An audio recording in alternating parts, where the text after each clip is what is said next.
Barrister Gauhar रहनुमा PTI हमारे साथ मौजूद हैं। गौहर साहब, बहुत शुक्रिया आपके वक्त। गौहर साहब, क्या कहेंगे? 10 साल की कैद की सजा सुना दी गई है दोनों रहनुमाओं को। दीवार पे लिखा तो सबको नजर आ रहा था, लेकिन जिस तरीके से ट्रायल की एटलीस्ट बुनियादी असूल होते हैं उसकी भी खिलाफ वर्जी हो गई थी। और कल ही हमने देखा था कि जिस तरीके से 12 विटनेसेस पे 2 घंटे के अंदर अंदर क्रॉस एग्जामिनेशन कंप्लीट करवाया, और वो भी उन वकीलों से कंप्लीट करवाया जो इनके पास न कोई फाइल थी, न उनकी एक्सपर्टीज थी, न उन था, न उन्होंने कोई कंसल्ट किया था अक्यूजों को। तो ये बुनियादी हकूक़ की सरासर खिलाफवर्जी हुई है। जस्टिस को हमने कत्ल होते हुए देखा है और ये बहुत नाइंसाफी हुई है, और इसके खिलाफ हम अपील फाइल करेंगे। फिर भी अदलिया से उम्मीद है इंशाअल्लाह ताला कि ये क्वाश हो जाएगा। अच्छा सर, क्या समझते हैं आप? टाइम फ्रेम तो 30 दिन का है, लेकिन इलेक्शन में सिर्फ 8 दिन रह गए हैं। तो अब ये सारी सूरत-ए-हाल जो है, इसको फैसले को चैलेंज इलेक्शन के बाद ही किया जाएगा, क्योंकि तहरीरी फैसला तो अभी तक नहीं आया। तहरीरी फैसला जिस वक्त मिलता है तो उसके बाद ही आप चैलेंज कर सकते हैं, और जो डिसीजन में लिखा हुआ होता है, क्योंकि रात 12 बजे तो इस केस में मैं मौजूद था, 10:30 बजे मैं कोर्ट से बाहर निकला हूँ। 10:30 बजे तक जज साहब ने 342 की जो स्टेटमेंट होती है, जिसको मुल्जिम का बयान कहा जाता है, वो बयान का स्टेटमेंट नहीं दिया था। तो बयान के स्टेटमेंट की आज सुबह अगर वकला ने उसको तैयार करके भी दिया है, तो हमारे वकीलों ने नहीं, वो जज साहब भी अपॉइंटेड थे, प्रोसिक्यूटर भी अपॉइंटेड थे, और जज ने खुद अपने तरफ से डिफेंस के लिए वकला अपॉइंट किए थे। अगर उन्होंने कहा है तो वो भी गलत हुआ, क्योंकि अक्यूज का राइट है कि वो अपने दिफा में भी अपने गवाहों को पेश करे।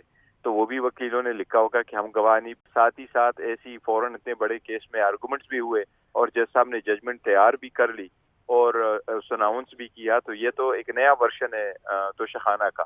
वो तो फिर भी 30 मिनट्स लगे, इसमें तो 30 मिनट्स भी नहीं लगे, सब कुछ एक ही दिन में सब कुछ कंक्लूड हो गया। तो ये तो सारा गलत हुआ है, लेकिन जब ऑर्डर की कॉपी मिलेगी ही तो अपील फाइल होगी, और अपील के 30 डेज होते हैं, लेकिन जो ही हमें कॉपी मिलेगी द नेक्स्ट डे हम इंशाल्लाह हाई कोर्ट जाएंगे। गौहर साहब, क्या समझते हैं? ये कहा गया कि पीटीआई के वकला ही पेश नहीं हो रहे, लेकिन दूसरी जानिब मौक़िफ़ ये किया गया कि उनको एक्सेस नहीं दी जा रही। तो इन दोनों बातों में सदाकत क्या है? आया एक्सेस नहीं दी जा रही थी, या फिर खुद ही वीक स्टांस था पीटीआई वकला की जानिब से? नहीं, वकला के हमेशा से पेश होते रहे, और फिर भी कल भी वकला पेश हुए थे। वकला को बाहर रखा गया, जाने की इजाजत नहीं दी गई थी। इससे पहले जो जज साहब ने दिया था, तो जज साहब ने एक दिन की तारीख भी, क्योंकि वकील की कोई सर्जरी हुई थी तो उसकी वजह से वो पेश नहीं हुए थे, जज साहब ने अपने तरफ से स्टेट काउंसिल मुकर्रर किया। कल वकला जब मौजूद थे तो जज साहब को यही हमने कहा कि सर, जब वकील मौजूद है, आपने जिस वकील को अपॉइंट किया उसके पास फाइल भी नहीं है, एक्सपर्टीज भी नहीं है, उन्होंने देखा भी नहीं, इंस्ट्रक्शन भी नहीं लिए, तो मेहरबानी करके डिफेंस काउंसिलों को जिन्होंने केस तैयार किया उनको इजाजत दे ताकि क्रॉस एग्जामिन करें। तो उन्होंने क्रॉस एग्जामिनेशन की इजाजत ही नहीं दी और खुद प्रोसीड कर बैठे। अच्छा गौहर साहब, अब इस फैसले का कोई असर इलेक्शन पर पड़ेगा? आपके जो कैंडिडेट्स हैं तमाम और उनके हलकों में इस फैसले का कोई असर पड़ेगा, समझते हैं आप? यही कोशिश की जा रही थी कि ये इलेक्शन से पहले इसको अनाउंस करे और इलेक्शन को मुतासर करे, या आवाम को इश्तिहाल दिला दे और उनको जो कोई फॉल्स फ्लैग ऑपरेशन कराया जाए। लेकिन मेरी आपकी वसातत से पूरे अपने वर्कर सपोर्टर्स और पीटीआई को और अवाम उन्नास से भी इल्तिमास है कि आप तहम्मुल बर्दाश्त का मुजाहिरा करें, पुरअमन रहे। ये सारा इंसाफ का कत्ल हुआ है, बिल्कुल अदल को के उसूलों को मनाफी हुआ है, और इंशाअल्लाह ताला किसी भी अदालत में जाएगा तो ये क्वाश हो जाएगा। ठीक है, बैरिस्टर गौहर साहब, ये बताएगा कि जैसे आपने कहा कि वकला को अदालत में पेश नहीं होने दिया जा रहा था, जबकि दूसरी जानिब उनका ये मौक़िफ़ है कि वकला सफाई अदालत में पेश नहीं हो रहे थे, तो जब आपके वकला को अदालत में पेश नहीं होने दिया गया तो क्या आपने किसी अदालत से रुजू किया? यस, इसी कल ना पेश होने दिया कि आज सवेरे इस्लामाबाद हाई कोर्ट पेश हो गए थे। चीफ जस्टिस साहब से भी रिक्वेस्ट कर ली। मैं चीफ जस्टिस साहब के पर्सनल सेक्रेटरी के पास भी गया था कि प्लीज ये मैटर बहुत अर्जेंट है, काइंडली आप इसको अर्जेंट बेसिस पे लें और फाइनल ऑर्डर रोकें। लेकिन यही तो हमारा शिकवा शिकायत है कि जब हम अदालतों में आ जाते हैं तो हमारे केस या तो लगते नहीं है, या ऑब्जेक्शन में लगते हैं, या उसमें टाइम ज्यादा लगाते हैं, या जजमेंट पे रिजर्व होती है। तो शहाना का भी कल हमारा राइट क्लोज हो गया, स्ट्रक अप हो गया, लेकिन वो जजमेंट आज भी इस्लामाबाद हाई कोर्ट में रिजर्व है। तो हमें तो कोई एक से ज्यादा शिकवे हैं, तो हमें तो वो ट्रीटमेंट नहीं दी जा रही जो कानून और इनके मुताबिक हमारा हक है, और जो अदलिया को चाहिए कि हमें एज कंसेशन नहीं बल्कि एज हमारा राइट दे दे। सही, बहुत शुक्रिया। रहनुमा पीटीआई बैरिस्टर गौहर हमारे साथ मौजूद थे। बैरिस्टर गौहर रहनुमा पीटीआई हमारे साथ मौजूद हैं। गौहर साहब, बहुत शुक्रिया आपके वक्त। गौहर साहब, क्या कहेंगे? 10 साल की कैद की सजा सुना दी गई है दोनों रहनुमाओं को। दीवार पे लिखा तो सबको नजर आ रहा था, लेकिन जिस तरीके से ट्रायल की एटलीस्ट बुनियादी असूल होते हैं उसकी भी खिलाफ वर्जी हो गई थी। और कल ही हमने देखा था कि जिस तरीके से 12 विटनेसेस पे 2 घंटे के अंदर अंदर क्रॉस एग्जामिनेशन कंप्लीट करवाया, और वो भी उन वकीलों से कंप्लीट करवाया जो इनके पास न कोई फाइल थी, न उनकी एक्सपर्टीज थी, न उन था, न उन्होंने कोई कंसल्ट किया था अक्यूजों को। तो ये बुनियादी हकूक की सरासर खिलाफवर्जी हुई है।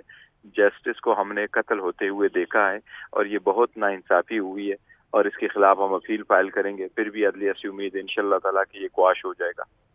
अच्छा सर, क्या समझते हैं आप? टाइम फ्रेम तो 30 दिन का है, लेकिन इलेक्शन में सिर्फ 8 दिन रह गए हैं, तो अब ये सारी सूरत हाल जो है, इसको फैसले को चैलेंज इलेक्शन के बाद ही किया जाएगा, क्योंकि तहरीरी फैसला तो अभी तक नहीं आया।